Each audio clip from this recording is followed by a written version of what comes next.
Are you kidding me? I'm trying to do this in one shot.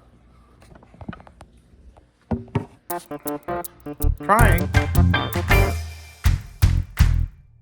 Hey, welcome to a Thursday Collection Connection, where we're trying a slightly lower angle because I realized that the less you see of my bottom teeth, the better, and where we're playing that game.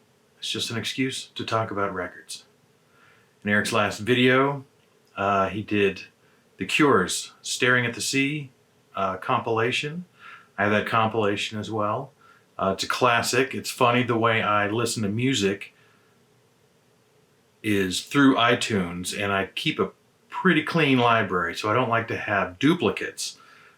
And that means that I favor the original album. So when I have the original album, it has the song, and only if the compilation has a different version, a different edit or something, do I keep the one from the compilation. So rather than reconstructing, I should say, the whole compilation, I actually stuck the CD into my computer CD player and played the record. First time I've done that in a long time.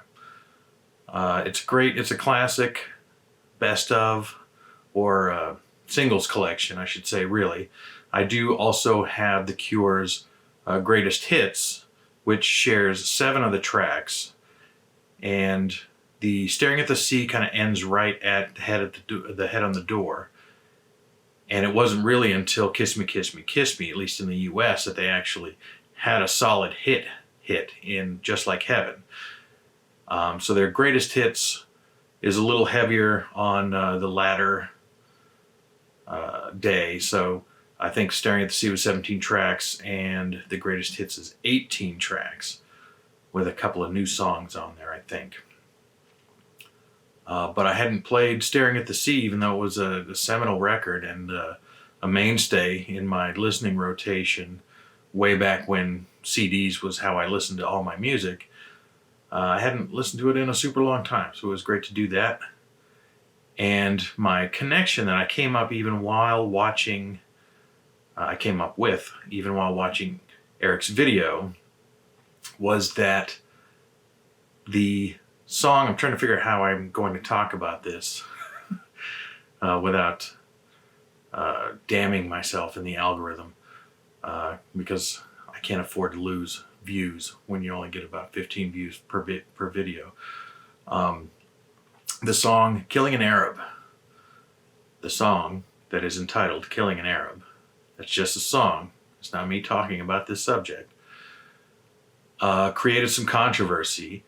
And even on Staring at the Sea, I remember it came with a sticker on it that sort of disavowed any violence or political stance in the name, or using that song sort of as a theme against people from a certain part of the world, holding a certain set of beliefs generally. And so they have distanced themselves from that song. Although it did appear on Boys Don't Cry, which was sort of the US version of Three Imaginary Boys, which was their actual UK debut. And there's never been a version released of Boys Don't Cry that does not have that song on it.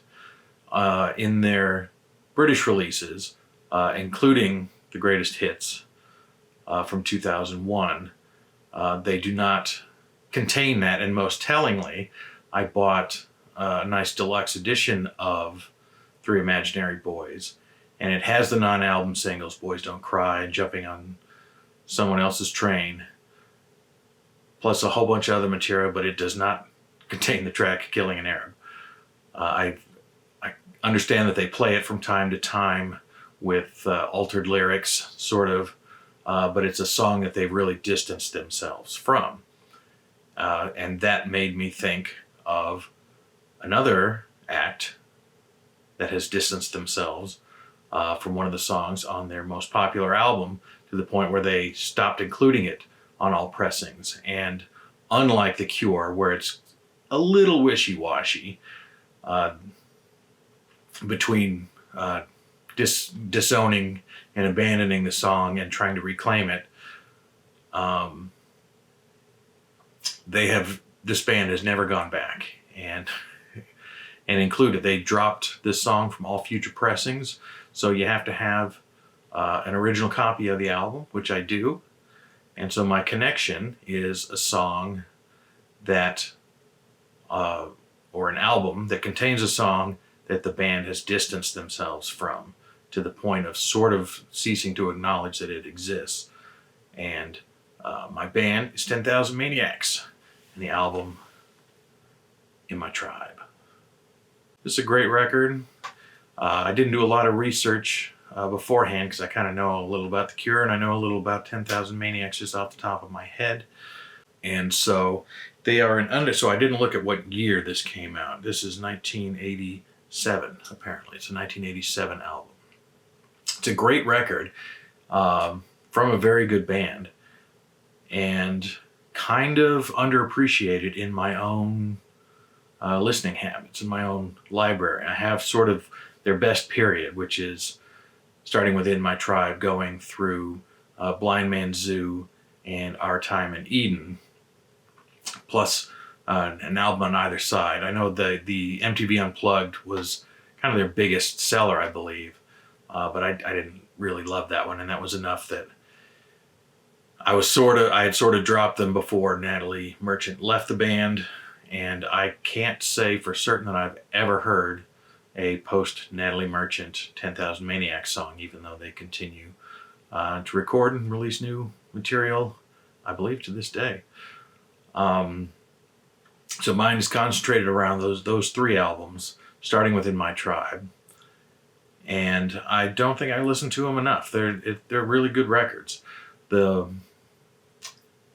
sort of like a precious Bruce Springsteen, oddly, is what was popping in my head when I was listening to it.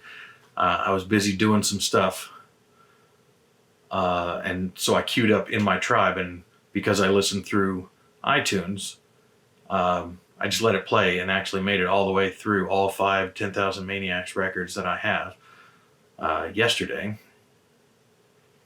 just being sort of preoccupied with other things.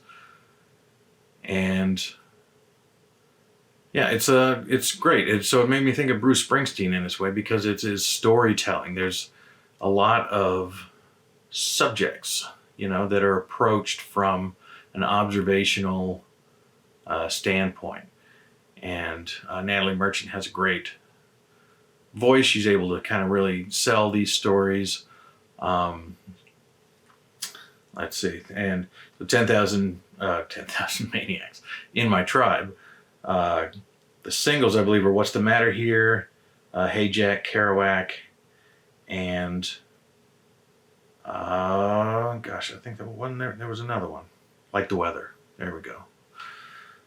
Very popular songs. Also contained a song, Peace Train, which was a cover of a Cat Stevens song, which is the song that they had distanced themselves from after Cat Stevens had made some controversial remarks following the fatwa that was issued against Salman Rushdie after the publication of, why do I want to say The Princess Diaries? The Satanic Verses. It's not The Princess Diaries.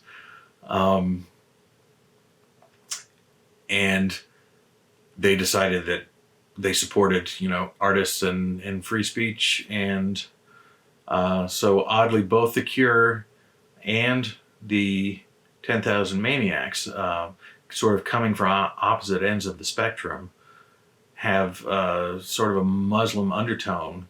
One is anger against Muslims, and one is anger coming from Muslims, as reasons why they distance themselves from these particular songs on their albums. But I'm sure you've heard In My Tribe. It's a great record. It's a really solid listen all the way through. Verdi cries at the end. The observations there, and more of a story without a real sort of a moral to it.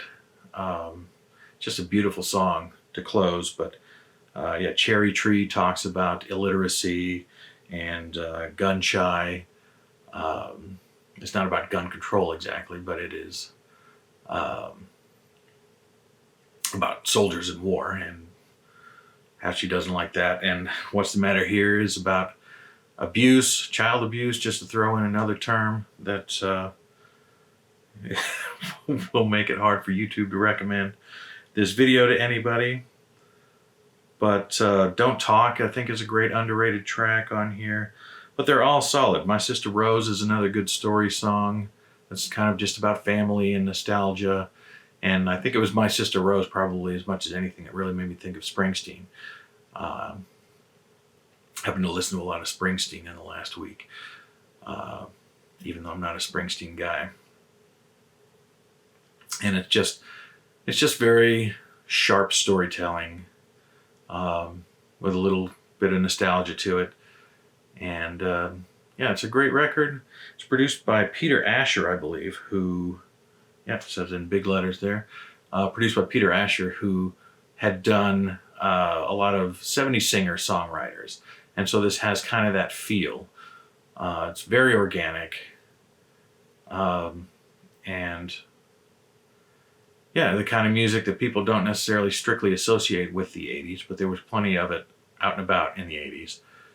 And yeah, we got Michael Stipe appearing on something, a campfire song, I think. But I'm sure I've gone well over my 5 minutes, so I will throw 10,000 Maniacs in My Tribe from 1987 over to Eric. You can look for his response on his channel, The Plastic Soundwave Cult, on Monday. And you can keep up with us by subscribing to both channels. So why not do that? And that's all I got. So, if you made it to the end, I thank you for watching. Bye-bye.